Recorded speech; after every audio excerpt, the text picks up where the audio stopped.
Ya, oke, thank you. Gila ya hari ini ya. Rame banget tagar jangan percaya ACT, musyrik. Ya bener sih, percaya itu ya sama Tuhan, masa percaya sama ACT. Dititipin duit sumbangan aja, diduga buat kawin lagi sama presidennya.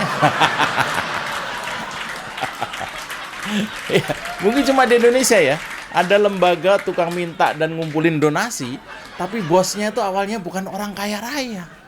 Kalau di luar negeri beda. Kaya dulu, baru jadi pendiri yayasan donasi. Di Indonesia kebalikannya. Bikin lembaga donasi dulu, baru deh kaya raya deh. Iya gitu ya. Ya. Soal kisruh ACT ini sebenarnya nyaris nggak banyak yang tahu detailnya sih tadinya. Sebelum mereka tadi atau kemarin itu jumpa pers ya, sebelumnya nggak tahu detailnya itu seperti apa tuh nggak tahu ya. Banyak yang nggak paham detailnya itu seperti apa karena konon sudah terjadi pemberontakan, quote and quote pemberontakan, pergantian di pucuk pimpinan ya. Di internal ACT-nya sendiri itu sejak Januari lalu itu sudah ada perombakan lah gitu ya. Itu infonya. Karena antara pengelola ini terbelah jadi dua. Antara yang pro dengan Ahyudin, sang pendiri, presiden ACT yang lama, dengan pengurus yang baru. Belah dua kubu. Yang status quo, yang satu kubunya itu kubu status quo dengan penuh penyimpangan, ya. Dan yang baru ini kubu yang malu ya. Malu karena banyak penyimpangan maksudnya itu. Jadi dua kubu, yang lama dan yang malu.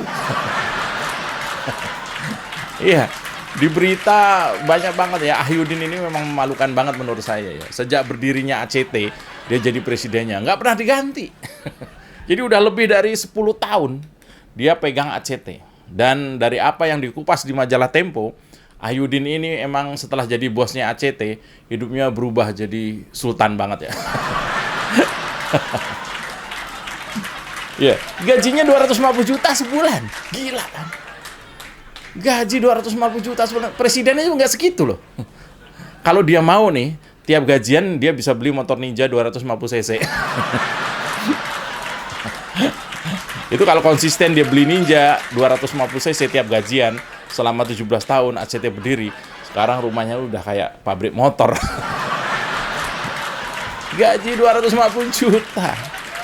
Itu mau masuk nggak masuk gaji mah tetep ya. Kalau kita kan beda, kalau kita ngantor, karyawan kecil-kecilan nggak masuk ya dipotong. Belum lagi dia tunjangan, uang bensin, uang solar, uang manja. Mungkin ada ya tunjangan yang cuma dikasih kalau karyawannya lagi manja. Itu mungkin ada ya. Lagi manja, lagi baper, lagi malas kerja, malas cari sumbangan.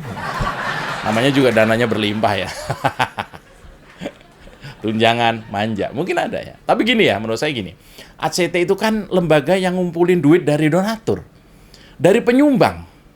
Yang kadang kondisi penyumbang sendiri juga bukan orang yang berlebihan. Nah, dengan kebongkarnya borok di ACT ini, orang kecil yang mau nyumbang jadi mikir lah. Begitu lihat spanduk ACT di jalan soal sumbangan untuk bantu korban perang di Palestina misalnya. Orang jadi mikir, ini gua kalau nyumbang lewat ACT, jangan-jangan cuma cukup buat bosnya ACT cuci mobil Alphard nih. Iya. Ya karena cuci mobil ya kalau Alphard itu nggak mungkin lah di pinggir jalan.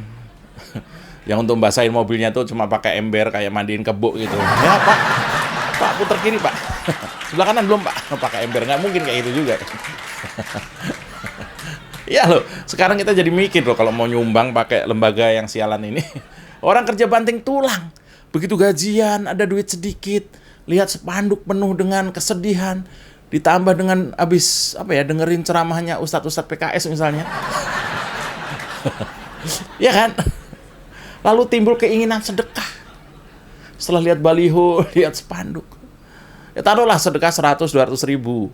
Masuk kotaknya ACT misalnya. Terus kalau baca di Tempo kemarin, hampir 50 orang pengurus pusatnya kalau dihitung-hitung ya, semua dapat Pajero Sport yang harganya sampai 500 miliar. Kan jadi kesel. Yang nyumbang aja masih pakai angkot.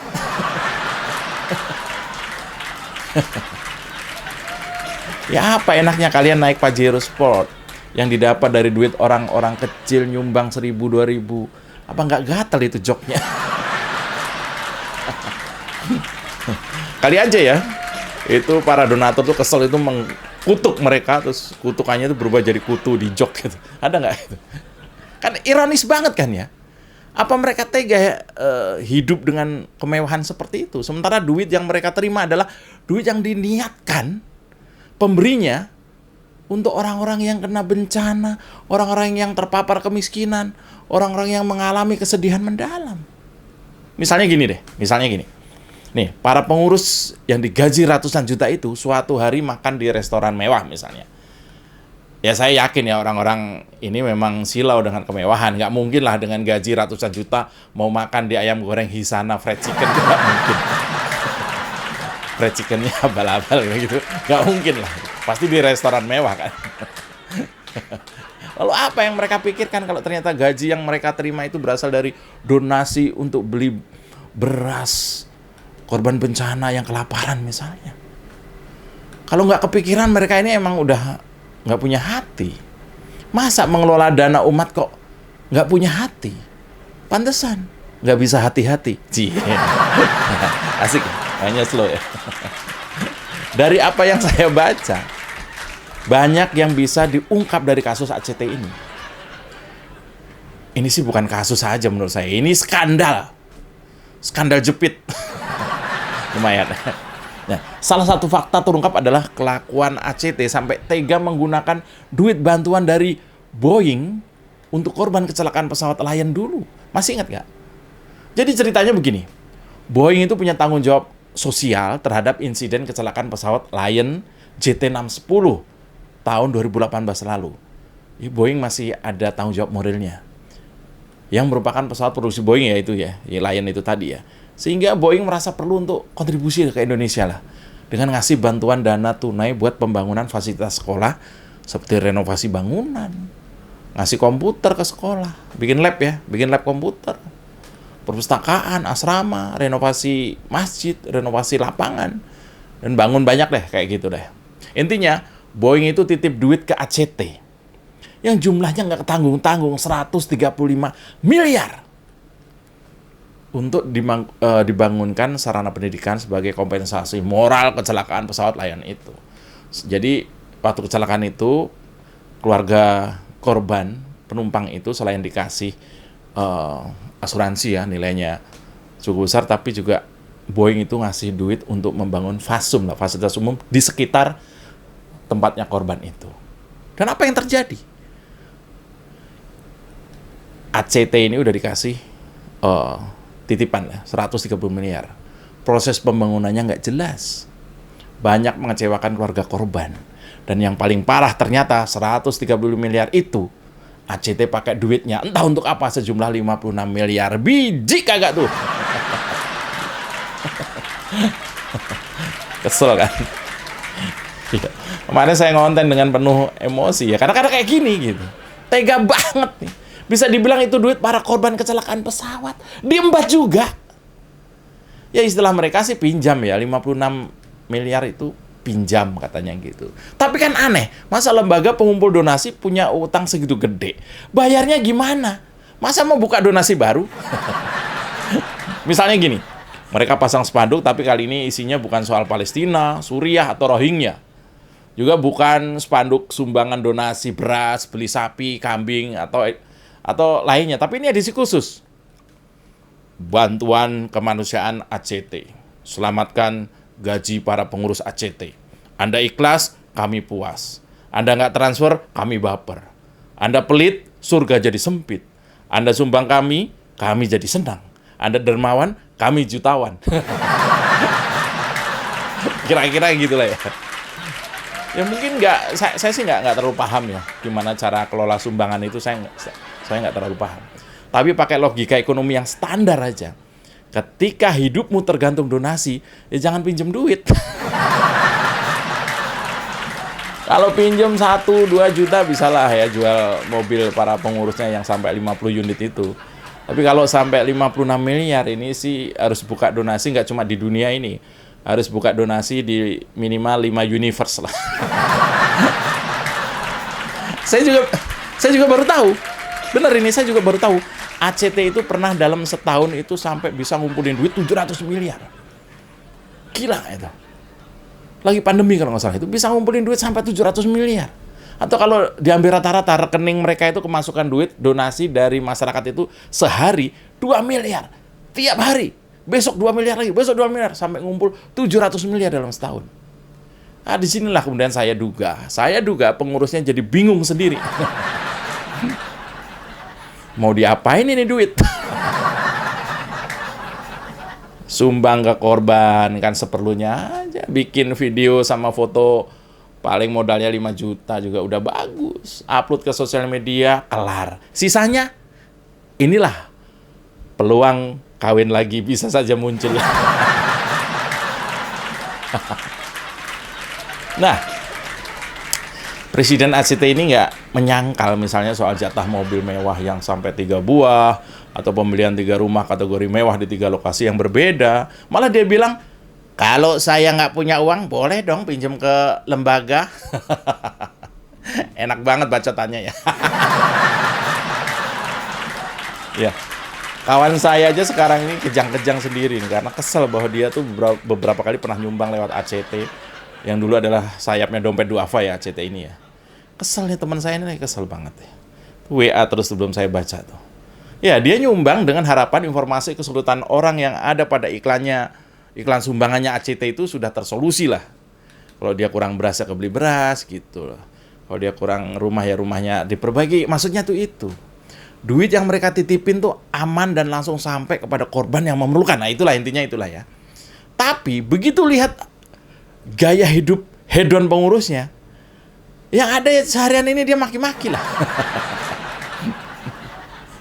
Ini orang-orang ACT sadar nggak ya bahwa yang mereka lakukan itu lebih jahat dari penistaan agama menurut saya. Ya, quote and quote, lebih jahat dari penistaan agama. Karena ketika orang-orang ini main-main dengan uang sumbangan masyarakat, iya sih, ya, para donatur sih udah diniatkan dan ikhlas lah, itu sudah pastinya begitu deh. Tapi kelakuan seperti yang diduga dilakukan para pengurus ACT dengan hidup mewah, cenderung hedonis, itu selain menistakan agama, adalah menghancurkan kepercayaan publik. Karena mereka menggunakan jargon-jargon atau ayat-ayat kitab suci yang ternyata mereka melakukannya sebaliknya, mereka juga nggak amanah itu. 2 hal yang mereka lakukan, menggunakan pendekatan agama untuk mengeruk donasi, tapi donasi tidak disalurkan dengan tepat sasaran, tepat waktu, dan tepat jumlah. Akibatnya ya sampai berhutang segala. Ini lebih parah daripada Yusuf Mansur. Metodenya mirip, modusnya sama. Tentu kita nggak peduli dengan urusan pribadi pengurusnya ya. Mau istrinya 3, mau bijinya 3. Kita sih bodoh amat lah. Udahlah bodoh amat. Bahkan sebenarnya kita juga nggak peduli ACT ini jadi tunggangan politiknya Anies misalnya. Anies lagi aja kan. Anies lagi jadinya kan. Ada masalah, ada Anies. Ya, yang kemudian amat sangat memalukan adalah lembaga ACT itu sangat dikenal sebagai sebuah lembaga yang bawa-bawa agama dalam aksi pengumpulan donasinya. Bahkan konon pengurusnya juga banyak yang berafiliasi ke parpol PKS misalnya. Tapi setelah boroknya kesingkap, ternyata sama aja dengan para perampok umat dengan kedok mendapatkan kebaikan di akhirat.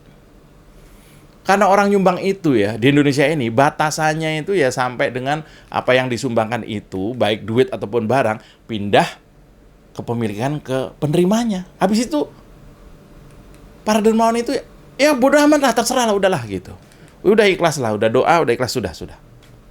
Yang penting kewajiban moral udah ditunaikan lah istilahnya gitu. Pahala mudah-mudahan sudah tercatat. Nah, peluang inilah yang dimanfaatkan lembaga-lembaga pengempul sedekah yang nggak amanah ini. Ingat, kejahatan terjadi bukan hanya karena niat, tapi juga karena adanya kesempatan. Waspadalah. Ya, toh memberi sumbangan itu nggak bawel kan misalnya ya. Memberi sumbangan itu kan harusnya nggak bawel nanyain duitnya udah sampai ke penerima atau belum, kan nggak kan. Penyumbang tuh nggak gitu, udah nyumbang udahlah gitu. Jadi sehingga ketika ada persoalan ini muncul ya banyak yang kaget. Loh kok kayak gitu sih? Ini tuh peluang yang menganga kalau mau berbuat korup atau manipulatif. Ini yang saya duga terjadi di ACT. Kan nggak juga nih, kalau misalnya ini kita nih, misalnya pas Jumatan, masukin duit ke kotak 5.000 perak misalnya. Hari Jumat kita Jumatan, masukin duit 5.000 perak, udah. Terus hari Sabtunya kita balik lagi ke masjid, nggak nanyain, Pak, duit sumbangan saya 5.000 kemarin udah dibeliin apa, Pak? Kan nggak juga. Bisa jadi marbotnya marah kan. Nggak usah cerewet deh. Ente ini nyumbang 5.000 aja, doa permintaannya panjang bener. Pengen sehat, pengen kaya, pengen ganteng, pengen sukses. Nyumbang goceng doang. Ya, terhadap skandal ACT ini, harapan kita semoga pihak yang berwenang dan yang berwajib bisa menertibkan. Kalau ada pelanggaran hukum, sikat, Pak. Apalagi kalau sampai terbukti misalnya ada pengiriman uang itu ke entitas terorisme misalnya. Waduh, sikat semuanya, Pak. Kepercayaan masyarakat ke lembaga pengumpul sumbangan pastinya terpengaruh ini. Iyalah. Sekarang kalau mau nyumbang, emang bagusnya gimana sih, Pak? Sekarang kita mau nyumbang, mau donasi bagusnya gimana? Udahlah, nggak usah pakai lembaga-lembagaan kayak ACT ini. Atau pakai aja yang lembaga resmi yang dimiliki oleh pemerintah. Ada Basarnas misalnya. Atau langsung kasih ke orang-orang yang sangat memerlukan sumbangan untuk hidupnya. Misalnya kasih aja langsung ke para pengurus ACT. Saya Mas Jopre, aman kan?